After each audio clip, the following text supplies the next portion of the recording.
Commence avec la signature de la déclaration de Kampala qui n'a plus eu lieu le lundi 11 novembre comme annoncé. Ce texte est censé marquer la fin des pourparlers entre le gouvernement congolais et le M23. Kinshasa ne tient pas à signer un document qui ne reflète pas sa volonté avec un groupe qui a cessé d'exister. On va écouter à ce sujet le ministre congolais des Affaires étrangères, Raymond Tshibanda, qui est également le chef de la délégation congolaise à ces pourparlers. Je pense que la détermination du gouvernement de la République démocratique du Congo de faire aboutir l'approche politique et diplomatique parmi les trois approches qui avaient été définies par le président de la République démocratique du Congo reste intacte. Mais comme il est dit couramment, il faut être à deux pour danser le tango. Nous avons rencontré quelques difficultés qui sont importantes à nos yeux et nous pensons que ces difficultés doivent être levées avant que nous puissions finaliser le processus. Nous avons fait comprendre que à ce stade, en tant que gouvernement de la République démocratique du Congo, nous tenons à capitaliser les conclusions auxquelles nous sommes arrivés et qui peuvent permettre à consolider la paix dans notre pays, parce que la grande préoccupation du chef de l'État et du gouvernement, c'est de ramener la paix dans notre pays, c'est de consolider la paix, de créer les conditions de l'amélioration des conditions de vie des populations, et que pour cela, s'il y a des efforts à faire, nous le ferons, mais nous devons en toutes circonstances sauvegarder la crédibilité des institutions de la République démocratique du Congo. Et il est important que, au stade où nous sommes arrivés, le texte qui sortira puisse refléter le fait que nous avons affaire à un gouvernement légitime d'un côté et à une force négative, une rébellion qui a cessé d'exister de l'autre. Il ne s'agit pas que du titre, il s'agit de la nature du document. Il s'agit de la nature du document. Et la nuance est importante, madame. Et je crois que ceux qui suivent le processus ont bien compris de quoi il s'agit. En tout cas, je peux dire sans crainte d'être contredit que l'ensemble des envoyés spéciaux qui sont ici ont bien compris la préoccupation du gouvernement congolais.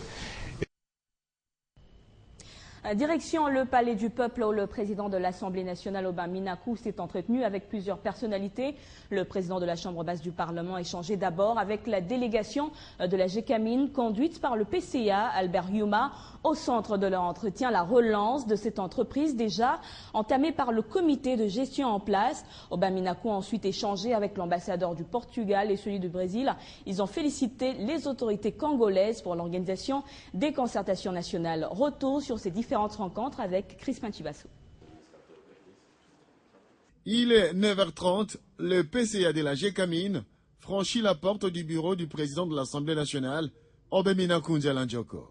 Reçu par le président de la Chambre basse du Parlement congolais, les échanges tournent autour de l'action à mener pour doter les moyens à la GECAMINE et lui permettre d'avoir un outil devant booster la production de cette entreprise, ainsi envisager la reprise des activités de la GECAMINE qui devra reprendre sa place des poumons économiques de la République démocratique du Congo. Aujourd'hui, il vaut mieux pour la GECAMINE de développer 100% des mines où elle est seule que de rester dans des partenariats minoritaires où, à cause ou grâce au code minier, les entreprises étrangères ont tellement d'avantages. Si nous restons dans KCC avec nos 20%, dans 10 ans, je dis bien dans 10 ans, on touchera 70 millions de dollars par an. Mais en développant rien que la mine de Desiwa que nous venons de récupérer, pour laquelle nous avons emprunté 200 millions, au bout de 4 ans, tous les ans, nous allons avoir des bénéfices entre 400 et 500 millions de dollars pour l'État congolais. Est-ce que le choix n'est pas clair? En deuxième lieu, reçu par le président de l'Assemblée nationale, les diplomates portugais et brésiliens ont félicité les autorités congolaises pour la tenue des assises des concertations nationales et son atterrissage en douceur. Les efforts des autorités congolaises en matière de démocratie ont franchi les frontières et les assises des concertations nationales marqueront à jamais l'histoire politique de la nation congolaise. Autre titre d'actualité, c'est la réception ce mardi par le chef de l'exécutif national Matata Ponyo de 4 nouvelles écoles construites dans la capitale. Un programme qui rentre dans le cadre de la construction et réhabilitation de 1000 écoles à travers la RDC avec un montant global estimé à 100 milliards de francs congolais alloués par le gouvernement congolais. Marlon Kachamon. C'est un vaste programme qui se concrétise et entre dans les cadres du projet de construction et réhabilitation des 1000 écoles à travers les territoires nationaux avec un montant global estimé à 100 milliards de francs congolais. Avec ces 4 écoles érigées dans la capitale congolaise, un pas de plus est franchi dans l'aboutissement de cet ambitieux plan. Et c'est Matata Ponyo en personne qui a procédé à la coupure des ribans symboliques dans toutes les écoles avant de remettre officiellement les clés au vice-gouverneur de la ville, signe des mises en disposition des écoles à la ville-province de Kinshasa. En moins de 4 mois, nous avons déjà 15 écoles ici. Et si vous multipliez par l'ensemble de la République, donc on peut dire qu'on a au moins 100 à 150 écoles qui sont déjà disponibles. Confirmation faite ici par le ministre de l'EPSP. Le gouvernement qui a mis à notre disposition beaucoup d'argent, avec des instructions précises du président de la République, du Premier ministre, pour qu'on absorbe ces ressources en ayant une année, c'est vraiment un challenge. Et je crois que nous sommes en train d'évoluer, nous sommes dans les bons. D'ici la fin de l'année, on en aura au moins presque 200. La réception officielle de ces 4 écoles, notamment l'école primaire Kimpeti sur la route de Kikwita à environ 1h30 de Kinshasa, Saint-Luc dans la commune de Lansele, Seta, une autre école totalement construite au camp militaire Seta, et l'école primaire Linfou Anjili n'est qu'une première étape d'un large programme devant absorber les 100 milliards de francs congolais y alloués. Parlant économie avec la baisse de prix de produits de première nécessité qui constitue toujours une priorité pour le gouvernement. Après les grandes décisions, le ministre de l'économie est descendu sur terrain pour un constat général. Jean-Paul Nemoyato a rencontré les grossistes, notamment Congo Futur, avec qui il s'est entretenu longtemps à ce sujet. L'idée semblait prétentieuse, mais fait tout de même son chemin sur le marché à Kinshasa. Baisse des prix des produits de première nécessité et veillant ensuite à l'uniformité dans l'application, ces choses apparemment faites. Au niveau des importateurs, Orgaman, Inalca, Sosimex, les prix ont baissé. Mais pas encore partout.